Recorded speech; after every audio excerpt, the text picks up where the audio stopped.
Hey pals, Peeps here. Thanks for coming by today. I've got a couple of things to show in the quest for some left field sets.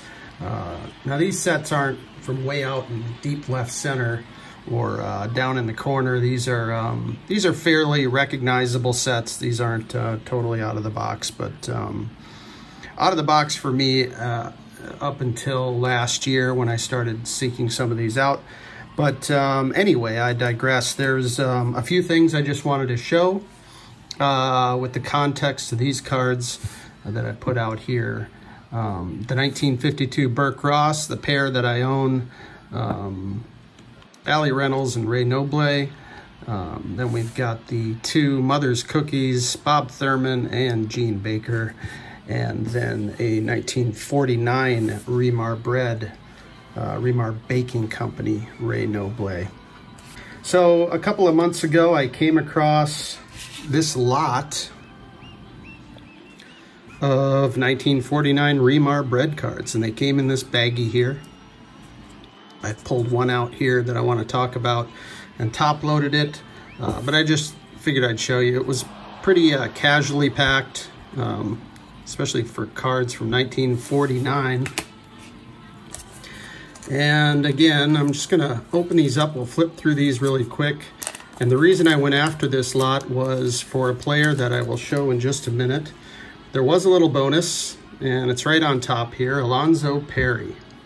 Former Negro Leaguer, Alonzo Perry, shown here with the Oakland Oaks. This is an Oakland Oaks set. It's not a full set, but these are from the Oakland Oaks set of the PCL. The PCL, by the way, was a kind of a treasure trove in terms of cards that represented former Negro Leaguers, and Alonzo Perry being one of them here. Perry had a good long career in the Negro Leagues, debuted in 1940 with the Homestead Grays, played for various teams, the Atlanta Black Crackers, Chattanooga, ended up having his best year with the Birmingham Black Barons in 1948. He went 10-2. He's shown here as a pitcher, but he also hit, two-way player. He went 10-2 in 48 and hit .325. Hit regularly too. And didn't have a long career in the PCL, but did manage to get a card here in this set. And so that was kind of a bonus. I'll flip through some of these others. We got Don Padgett, great looking catcher card here. Here's the back of these. In many cases, these were taped into albums or glued in. Anyway, you can see there, Remar Baking Company. Pretty simple, but I like them. They look great for being as old as they are. Rex Cecil, Jim Wallace, Frank Nelson, Milo Candini, George Kelly with a little writing on it, Richard Krahosky, Eddie Samkoff, Parnell Woods, and last but not least, Roy Zimmerman on the horizontal. That's a nice one there. Anyway, and then, well, there's one more card, but this lot ran me just a shade over the cost of a blaster, modern day blaster, about 30 bucks. And I thought that was a no-brainer. It popped up as a lot, and I had this card on my watch list. This was part of the lot. This is an Artie Wilson. Arthur Lee Wilson, as it states on the card. Better known as Artie Wilson. Fabulous player. Ended up only getting a cup of coffee in the big leagues, but he did make the big leagues with the New York Giants in 1951.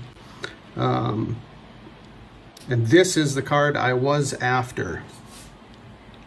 It was a no-brainer. I had this on a saved search, and it came up with the lot, so I snapped it up, the lot that is, and was very pleased. that this was inside. Now, Artie Wilson, pardon me for just 1 second.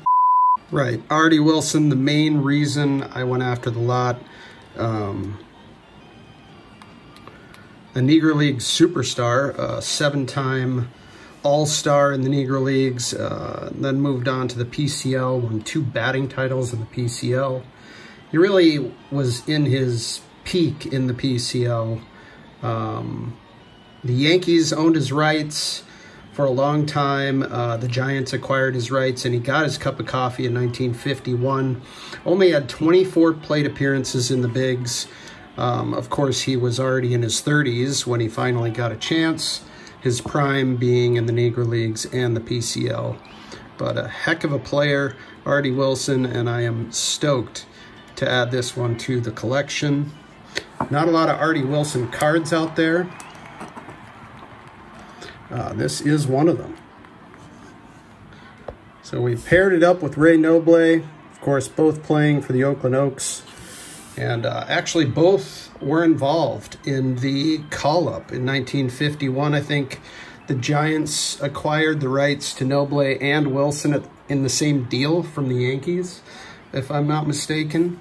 So that's kind of cool as well. You start digging into these stories, and it's so much fun learning about these players and sort of the context of what they went through. You know, and a guy like Artie Wilson just never got his shot. And I think we all know why.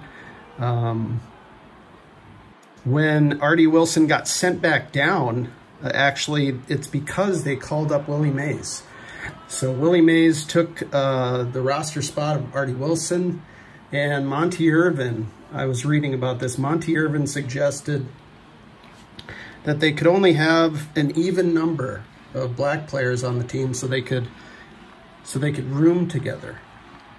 So each one would have a roommate. So if, you know, if that gives you an idea of how effed up the whole thing was, there you go. Pretty remarkable. Yeah. All right, next we've got 2 pickups and a brand new left field set. I figured I'd try to get 2 examples to start, probably only 2. Who knows, these 2 may evolve, but I'm pretty happy with the first 2. The first one being Peanuts. I think $5 shipped to my door. I looked for a nice looking copy for a while, but it is the 1963 Topps Peel-Off of Tommy Davis. I guess I'll leave the stand over here for now. The 1963 Topps Peel-Off Tommy Davis. Now, some of these can be wildly off-center or really banged up as they are stickers. Some of them have directions on the back. This one is a blank back.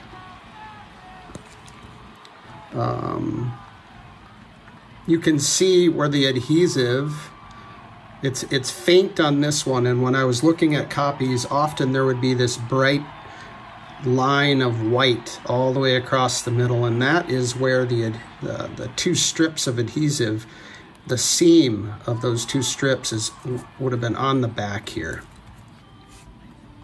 And for one reason or another, where those seams come together comes through differently on the front of the card. It's pretty faint in this example, and I was really pleased with this one.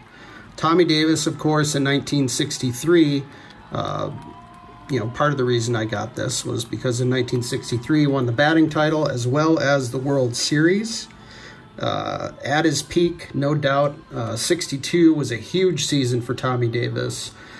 Came close to the Triple Crown, did not, you know, I believe he led the league in RBI and batting average, and maybe even hits, but did not lead the league in home runs, although he did have, I don't know, 25, 27, something like that. Really pleased with this one for my first Topps Peel-Off. I guess we'll put this closer to the front as it sits so low. And next we were able to find, this was the main target actually, I guess not the main target, but this is the one I was looking for first. And it is the Sandy Koufax. Now, I saw a few copies of this. This was the best centered copy for sure, and the brightest, you know, the kind of the cleanest. A really great looking peel off here of Sandy. And of course, 1963, some might argue, is the best pitching season of any player ever. Sandy wins the MVP, the Cy Young, the World Series MVP, and of course the World Series title, all in the same season. I've been pretty obsessed with Sandy Koufax's 1963 season as of late. That's a beauty, and that was very affordable. This was very affordable. 2 blasters, I want to say. It's a fabulous copy, and on the back of this one are the instructions. So you can see what I was talking about, where the seam is here. Each side here would peel off, and of course you could stick it to whatever you like, but where that seam is tends to come through bright on the front, and I was really pleased with this copy, as you don't get that bright stripe through here for one reason or another. It aged a little differently. Really stoked. 1963 Topps Peel-Offs as the new member of the left field sets over here at Peeps Wax Packs. I really appreciate you coming by. Take care, and we'll see you next time.